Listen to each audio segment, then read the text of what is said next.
Ito ang mga kurakot na pinagawa ng statwa para makaganti yung mga tao 900 years later. Kung sa Pilipinas ganito yung gagawin, naku po, halos lahat ng politiko sa atin may statwa na. Ito ang estatwa nila Qin He at ng asawa niyang si Lady Wang. Matagpuan ito sa Yufei Temple sa Hangzhou, China, kung saan nakaluhod nga yung dalawang estatwa.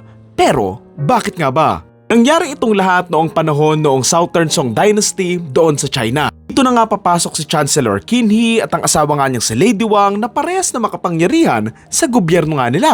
Dahil nga sa makapangyarihan sila at mataas nga yung posisyon nga nila doon sa gobyerno nila, ginagamit nga nila ito sa kasamaan kung saan ginagamit nila yung kapangyarihan nila para lang mas maging makapangyarihan. Sobrang traidor nga nila doon sa sariling bansa nila to the point na wala silang pakialam sa mga nasasakupan nila. Sa araw, dito nga sila magkakamali nang makaaway nila si General Yufei. Niraan nga nila at pinakulong nga itong si General Yufei kung saan sa kulungan, dito na nga siya binawian ng buhay dahil nga sa mga gawa-gawang kwento noong 1137. Maraming nagmamahal kay General Yufei, dito na nga nagalit yung mga tao pero wala silang masyadong nagawa kasi nga masyadong makapangyarihan sila Qin He at yung asawa niyang si Lady Wang eh. Pero ayun lang, noong 1163, gumawa ng libro yung apo nga ni General Yufei kung saan lumalabas ngang inosente nga si General Yufei at yung tunay na mga kalaban ay sina Qin He at si Lady Wang. Pinardon nga ng gobyerno itong si General Yufei at binalik nga yung mga honors niya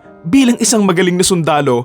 Kaso ayun nga, tegi na nga siya. By this time, tigok na rin naman sina Qin He at Lady Wang, kaya yun, hindi na nga sila nagantihan ng mga tao. Kaya naman dito nga nagpagawa yung emperor ng mga estatwa para maalala yung pagiging traidor nga nila. Nagawa nga niya ito para hindi nga daw makalimutan yung mga kasamaan at kasakiman ngang ginawa nila sa bansa nila at para makaganti nga rin daw yung mga tao sa mga pinagagawa daw nilang masama. Normally nagpapagawa ng estatwa para alalahanin nga yung mga bayani, pero this time, iba nga yung intensyon nila. Kasi nga, pinagawa nga nila itong mga estatwa na ito bilang memory nga daw ng mga kahayupan na ginawa nila Qin He at Lady Wang.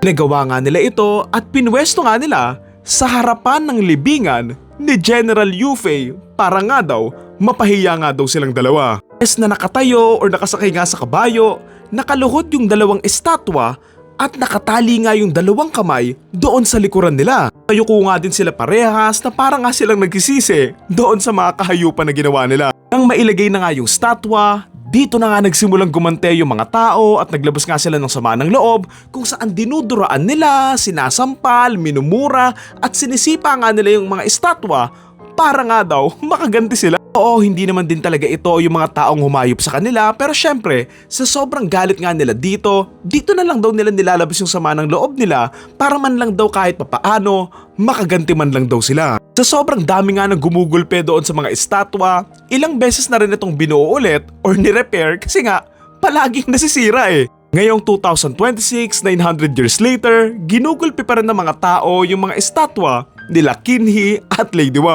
Katunayan, para na din itong naging tourist attraction kung saan yung iba nakikisampal na lang din daw for good luck. Nakakatawa pa dyan, may mga nagbebenta ng mga stick malapit nga doon sa statwa para gamitin daw na pamukpok doon sa mga estatwa. Daw yung original statue, nakatabi na nga siya para nga daw ma-preserve na nga daw nila. Pilitan din naman nila ito ng kaparehas na kaparehas lang din naman at ito na nga yung sinisipa, dinuduraan, sinusuntok at pinupukpok nga ng kung ano-ano ng mga tao, ilang daang taon na nga ang nakakalipas. Siguro magandang paalala na lang to sa mga politikong kurakot at ang bababoy nga sa mga pinaglilingkuran nila na hindi ka man mananagot sa panahon mo pero maaalala ka ng kasaysayan at mananagot ka rin sa mga ginawa mong kasalanan.